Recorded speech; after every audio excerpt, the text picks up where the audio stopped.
안녕하세요. 부자오빠입니다. 바이든 대통령이 2박 3일 일정으로 방한을 했는데, 첫 행선지가 삼성전자 평택 캠퍼스였습니다. 뭐 더 이상 설명이 필요한가요? 게임 끝난 거죠. 삼성전자 클래스가 이 정도입니다. 미국 대통령이 오자마자 처음으로 방문하는 데가 바로 삼성전자 반도체 공장. 삼성전자 투자자분들은 자부심을 느끼셔도 될 것 같습니다. 저 역시 자부심을 느끼고 있고요. 정말 삼성전자는 명불허전입니다. 작년이었나요? 백악관에서 전 세계에 있는 반도체 기업들을 호출을 했습니다. 반도체 부족 문제를 해결하자는 취지였는데, 그때도 삼성전자가 우리나라 대표로 백악관에 방문을 했었습니다. 여러분들도 잘 아시겠지만 삼성전자는 전 세계에서 반도체로 돈을 가장 많이 버는 기업이고, 메모리 반도체 점유율은 세계 1위, 파운드리 시장 점유율은 세계 2위입니다. 삼성전자가 만드는 반도체가 거의 뭐 안 들어가는 데가 없다고 보시면 됩니다. 아마존 웹 서비스, 애플의 아이폰, 삼성 갤럭시 스마트폰, 엔비디아가 만드는 지포스 그래픽 카드, 인텔이 만드는 CPU, 또 AMD가 만드는 CPU와 그래픽 카드, 이 모든 반도체에는 반드시 삼성전자가 만드는 D램과 짝을 지어줘야 연산을 할 수가 있습니다. 또 수많은 데이터 센터에 들어가는 낸드 플래시, 이것도 메모리 반도체 일종인데 삼성전자가 점유율 1위입니다. 조금 과장해서 삼성전자가 반도체 공급을 전면 중단하면 전 세계 반도체 업계는 거의 재앙 수준으로 초토화가 될 수 있습니다. 물론 대안이 아예 없는 것은 아닙니다. SK 하이닉스와 마이크론이라는 강력한 메모리 반도체 대안이 있긴 하지만 D램 같은 경우는 삼성전자가 거의 40% 이상을 점유하고 있기 때문에 만약에 갑자기 공급을 중단해버리면 반도체 업계에 엄청난 타격이 있을 수밖에 없습니다. 그래서 삼성전자는 단순히 우리나라에서 잘 나가는 기업을 넘어서 전 세계적으로 봤을 때 그 중요도가 매우 크다고 할 수 있습니다. 그러니까 미국 대통령이 오자마자 삼성전자 반도체 공장에 방문을 하는 겁니다.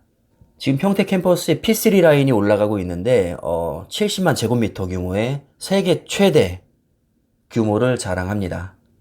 현존하는 최대 공장은 어디냐? 역시 삼성전자의 P2 라인입니다. 만약에 P3 라인이 완공되면 세계에서 가장 큰 공장과 두 번째로 큰 공장을 삼성전자 혼자서 다 소유하게 되는 거죠. 정말 너무나도 대단하다고 할 수 있습니다. 자, 하지만 뭐 바이든 대통령이 왔다고 해서 너무 도취되면 안 된다는 의견도 있습니다. 왜냐하면 미국과 중국의 사이가 많이 좋지 않은데 사실 중국은 삼성전자의 엄청난 고객입니다. 저도 개인적으로 중국을 싫어하지만 삼성전자 고객으로 봤을 때는 거의 VIP입니다. VIP.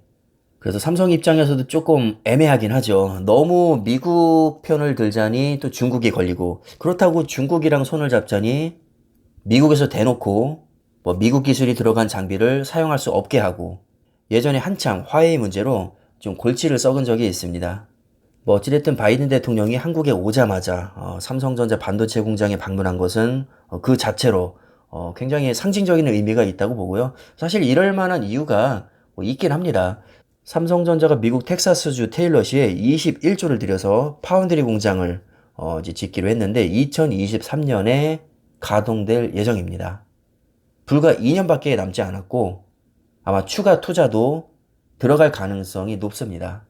위쪽에 표를 보시면 삼성전자의 D램은 전 세계 반도체 시장에서 약 43%, 낸드 플래시는 34%, 파운드리는 16%라고 되어 있는데, 이 파운드리라는 것은 반도체를 전문적으로 제조해주는 사업이라고 생각을 하시면 됩니다. 반도체는 그 특성상 설계를 전문으로 하는 팹리스와 제조를 전문으로 하는 파운드리로 구분이 되는데, 미국에는 세계적인 팹리스 업체들이 굉장히 많거든요. 가장 대표적으로 엔비디아, 그리고 AMD, 또 애플도 팹리스 업체입니다. 여러분 M1칩 아시죠? 애플이 반도체 설계도 정말 기가 막히게 잘합니다. 애플이 설계한 반도체를 지금은 TSMC에서 전량 위탁을 하고 있는데, 사실 언젠가는 삼성전자에서 제조를 할 가능성도 있습니다. 또 인텔은 종합반도체 업체이기 때문에 사실 본인이 설계한 것을 직접 제조하긴 하지만 기술력 문제로 14나노대에서 한참 머무른 적이 있습니다. 그래서 일부 물량을 TSMC와 삼성전자에게 나눠줬었죠. 그래서 어떻게 보면 인텔도 삼성전자의 잠재 고객이 될 수 있습니다. 또 브로드컴도 어마어마한 팹리스 업체고 뭐 퀄컴 두말하면 잔소리죠. 자, 이런 기업들이 대부분 미국 기업이기 때문에 삼성전자 파운드리의 현재 또는 잠재 고객이라고 할 수 있습니다. 그래서 미국의 파운드리 공장을 아예 직접 지어버리는 것이고, 또 미국 입장에서도 삼성전자 같은 최고의 반도체 기업과 그냥 한 배를 타고 싶은 거죠. 삼성전자가 이 정도입니다. 여러분들 자부심을 가지고 투자하셔도 될 것 같습니다. 그럼 영상은 뭐 이 정도로 짧게 마무리하겠습니다. 감사합니다.